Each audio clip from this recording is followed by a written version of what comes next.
Assalamualaikum warahmatullahi wabarakatuh. Perkenalkan, nama saya Rafindra Aryana Darmati. Saya merupakan salah satu anggota dari peneliti Universitas Muhammadiyah Magelang yang pada tahun ini kami berhasil mendapatkan hibah penelitian pada tahun 2024 dari Kementerian Pendidikan, Riset dan Teknologi Republik Indonesia.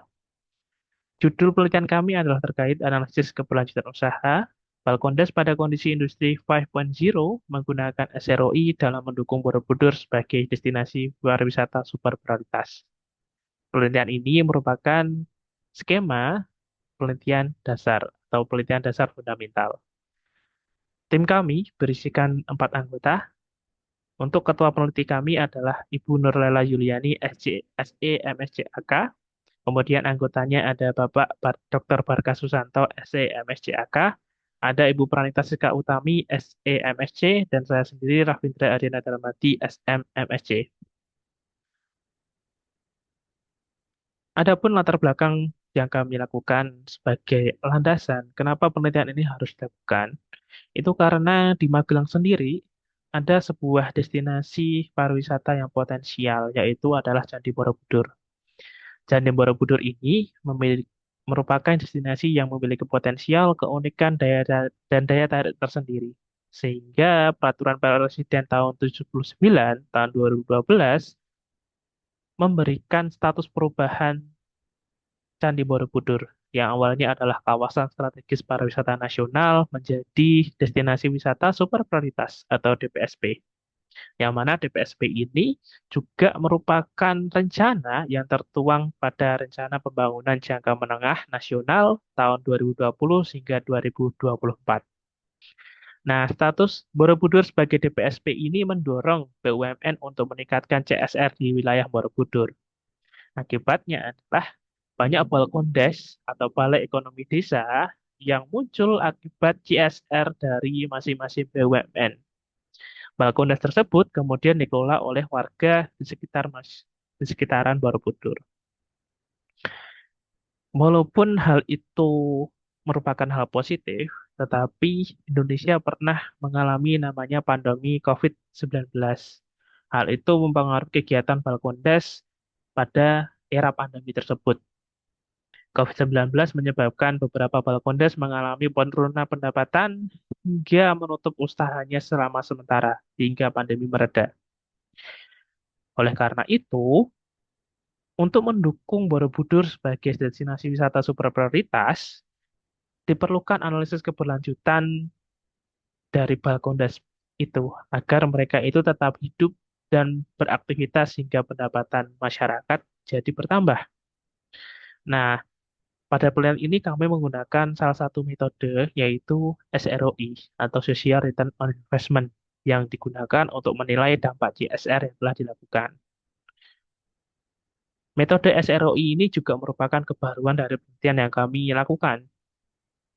SROI muncul sebagai salah satu metode yang dapat digunakan untuk menghitung tingkat pengembalian dari kegiatan investasi sosial perusahaan, di mana SROI tersebut dapat menggambarkan perubahan dan dampak yang dirasakan pada stakeholder.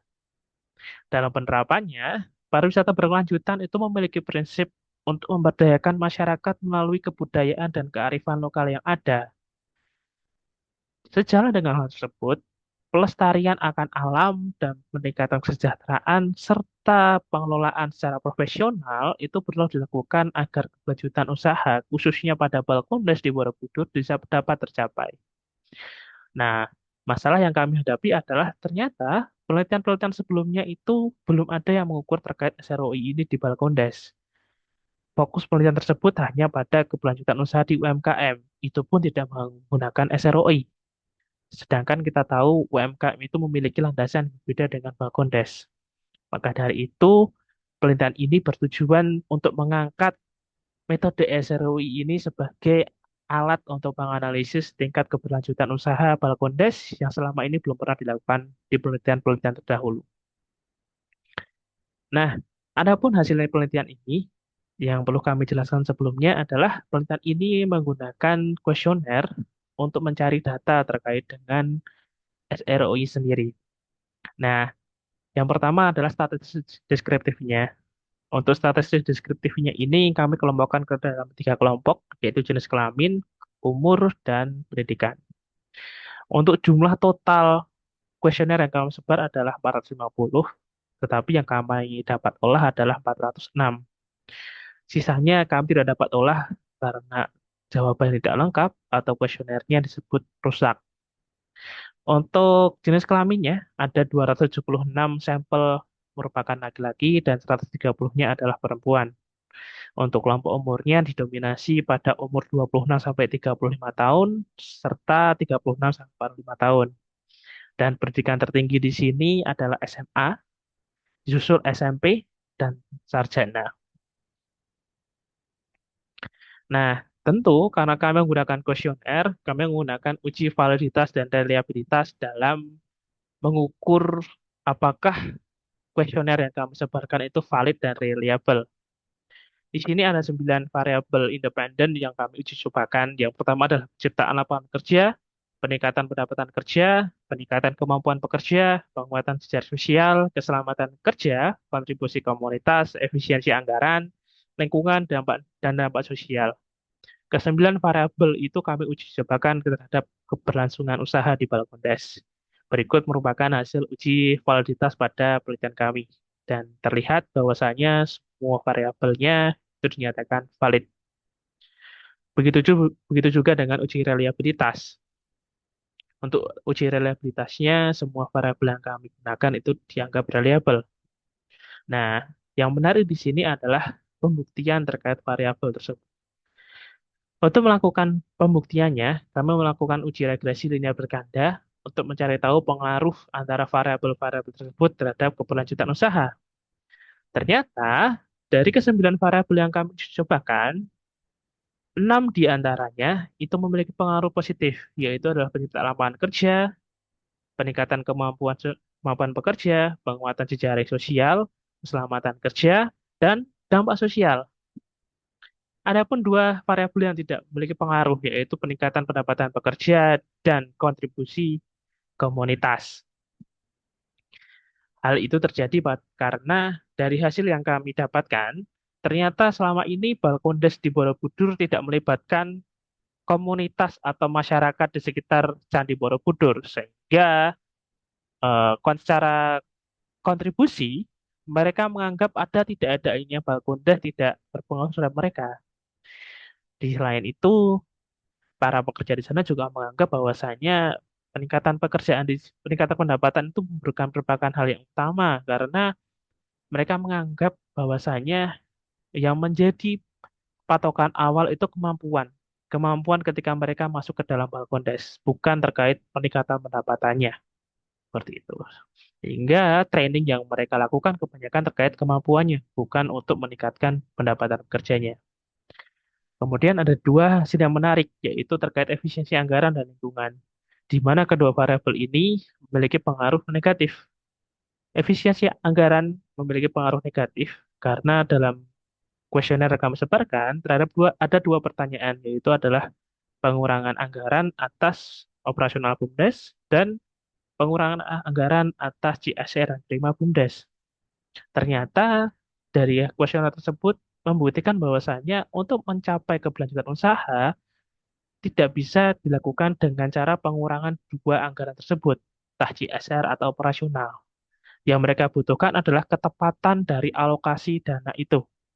Sehingga efisiensi di sini diartikan sebagai ketepatan alokasi dana atau ketepatan dananya. Ketika mereka menganggap bahwasanya semakin tepat, maka semakin efisien, dan itu akan berpengaruh terhadap keberlanjutan usaha, bukan dengan pengurangan biaya. Yang kedua adalah lingkungan. Hal yang menarik berikutnya adalah ternyata dari hasil kuesioner kami membuktikan lingkungan itu berpengaruh negatif. Hal itu menandakan bahwasanya semakin Balkondes itu maju, mereka juga membuktikan Balkondes itu memiliki dampak resiko yang kecil atas lingkungannya. Pencemaran lingkungan atau penggunaan sumber daya alam di lingkungan Balkondes yang maju itu semakin kecil. Semakin mereka itu sustainable, semakin kecil penggunaan sumber daya alam tersebut. Seperti itu. Itu hasil yang menarik yang kami temukan dari penelitian ini. Nah, dari hasil ini kami juga melakukan implikasi bahwasannya Balkondes itu perlu untuk mempertimbangkan variabel-variabel ini, terutama yang memiliki pengaruh positif maupun negatif. Ada beberapa yang tidak berpengaruh, seperti kontribusi komunitas dan pendapatan kerja itu juga perlu mereka pertimbangkan. Karena namanya sebuah usaha untuk mencapai keberlanjutan usaha secara teori, perlu namanya kontribusi komunitas. Kalau masyarakat di sana tidak menganggap bahwasanya ada atau tidak ada BUMDes tidak berpengaruh, itu jadi sebuah indikasi. Apakah Balkondes yang selama ini bertujuan untuk mensejahterakan masyarakat desa tujuannya tercapai atau tidak? Nah, itu perlu menjadi hal-hal yang perlu dievaluasi dalam pendirian Balkondes di daerah Borobudur. Nah, itu adalah terkait dengan penelitian kami. Kurang lebihnya kami mohon maaf. Terima kasih kepada kementerian yang sudah bersedia untuk mendanai penelitian kami. Semoga penelitian kami itu secara khusus dapat bermanfaat pada Balkondes yang ada di daerah Borobudur khususnya, dan secara umum bermanfaat pada penciptaan atau Balkondes-Balkondes atau BUMDes lain yang ada di seluruh Indonesia. Sekian dari kami, kurang lebihnya kami mohon maaf. Assalamualaikum warahmatullahi wabarakatuh.